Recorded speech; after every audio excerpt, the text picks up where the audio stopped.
Olá a todos, estamos começando hoje um novo capítulo, capítulo 62 do Kitur Hanukkah. A gente terminou o assunto de Brachot de forma geral, agora a gente vai para alguns assuntos diferentes, até, Bezrat Hashem, em breve, daqui a uns 10 capítulos, chegar nas Halachot de Shabbat.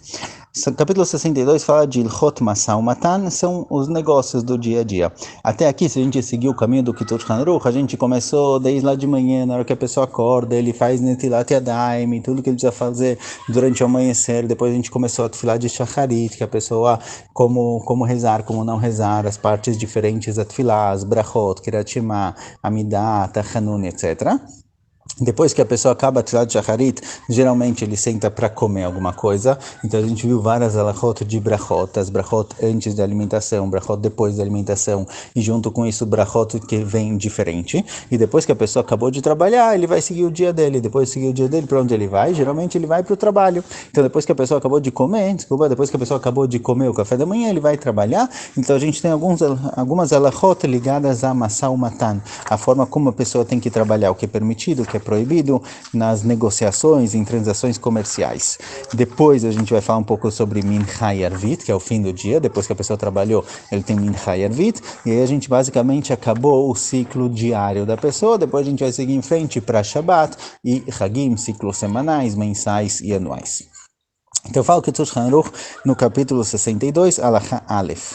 Tzarech lizer meot shelo leonot et havero. A pessoa deve tomar muito cuidado quando ele está trabalhando, com comércio, com o que seja, para não fraudar o próximo, para não iludir alguém nos negócios. Vechol me'anet havero, ben shamocher me'anet alokeach, ben shalokech me'anet amocher, over belav shenimar, vetim keru memkar lamitecha, o kanom yadamitecha, al tonu ish et achiv. Todo mundo que ilude outra pessoa, engana outra pessoa nos negócios, ele transgrediu a proibição de enganar. Tanto faz se é o vendedor enganando o comprador ou o comprador enganando o vendedor. Às vezes o vendedor vai enganar o comprador e falar que aquilo vale muito mais do que realmente vale, que é algo especial, algo que ele não vai encontrar em lugar nenhum, e etc. Ele engana ele de uma forma falsa e ele vai estar ganhando mais dinheiro por causa disso. Esse é um tipo de enganação. Existe um tipo de enganação do lado do comprador também, quando o comprador não só tenta negociar para diminuir o valor, mas ele usa argumentos, ele usa fatos que não são verdade para diminuir o custo, para diminuir o preço da mercadoria. Isso daqui também é chamado de uma fraude, ele também está iludindo, está enganando o vendedor. Então a proibição existe dos dois lados, tanto para o comprador quanto para o vendedor. והיא השאלה הראשונה ששואלים את אדם בשעה שמכניסים אותו לדין, נסעת ונתת באמונה.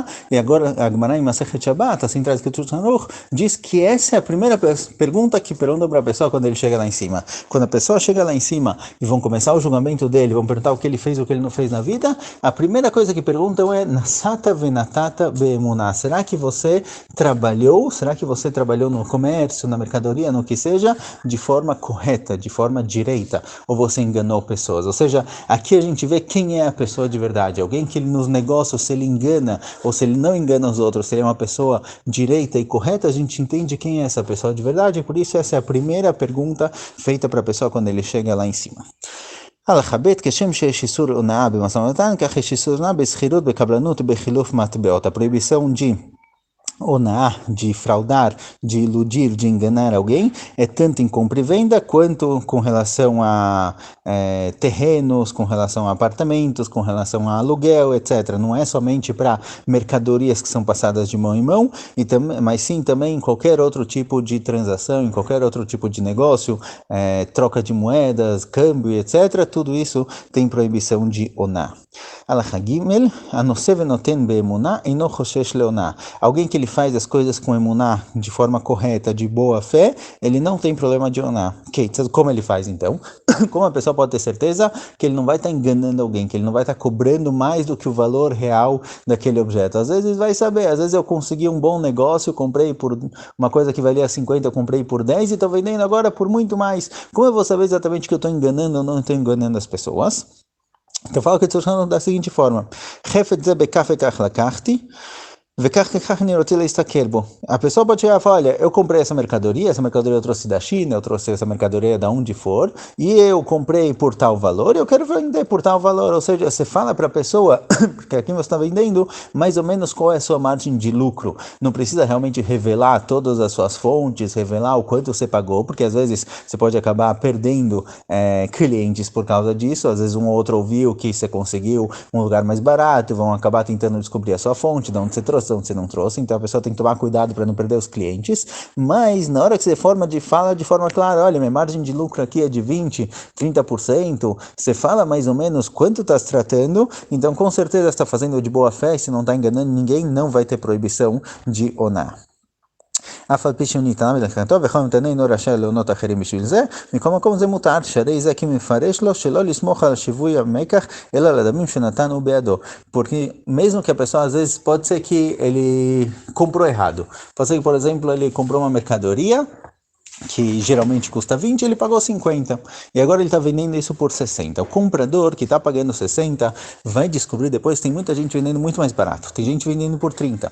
Ah, então será que ele foi enganado? Eu vendi para ele alguma coisa por 60, que custava 30. Mas na hora que eu falei para ele, olha, isso daqui eu consegui por 50, eu falei para ele explicitamente, olha, pode ser que tem mais barato por aí, mas eu consegui por 50. Esse foi o valor que eu arranjei. E eu estou te vendendo 60 por causa disso, então isso é considerado de boa fé. Não é considerado que eu enganei a pessoa, porque eu falei para ele claramente, ele sabe do que está tratando, ele sabe quanto eu paguei, ele sabe quanto vale, e aí a decisão dele se ele compra ou não. A proibição de onar, a proibição de enganar alguém, de iludir alguém, é só quando a pessoa não sabe dos fatos, mas quando a pessoa sabe dos fatos, ele tomou uma decisão consciente, ele decidiu comprar isso apesar do valor, então não tem problema nenhum. Mais uma alahá, mishlesh lo eze davar limkor. אסור לו להפותו כדי לרמות בו, כגון להשקות בהמה מן הסובים שמנפחים וזוקפים שערותיה כדי שתראה שמנה, או לצבוע כלים ישנים כדי שיתראו כחדשים וכל כיוצא בזה.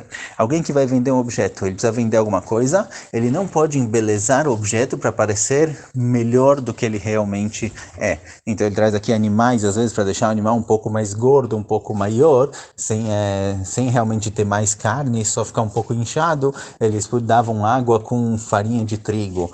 Ou a pessoa pinta um objeto só para parecer novo, ele vende como se fosse novo. Nessas situações é proibido, porque você está enganando alguém, está fingindo que aquilo é mais novo do que realmente é. Você pode dar uma pintada para não ter sujeira, não ter bagunça, não precisa realmente vender da forma mais confusa e mais bagunçada que seja, mas não para parecer que você está, na verdade, vendendo algo mais novo do que ele realmente é. Porque a pessoa está sendo enganada, ele vai estar pagando um valor maior por algo que não é real. Então aqui tem muitos casos, tem muitas situações em que realmente tem que verificar a situação. Alguém que vai vender um carro, por exemplo, será que eu posso lavar o carro antes de vender? Então já que é algo comum, é só uma lavagem específica, não tem problema. Será que eu posso pintar o carro antes de vender? Aqui já entra em questões bem explícitas, bem pequenas, que realmente tem que verificar antes de fazer. Mas de forma geral, a pessoa precisa saber que ele não pode fazer algo externo, embelezar isso exteriormente, para parecer que ele está vendendo algo melhor do que realmente é. Então, nesses casos, deve-se tomar cuidado para não enganar os outros.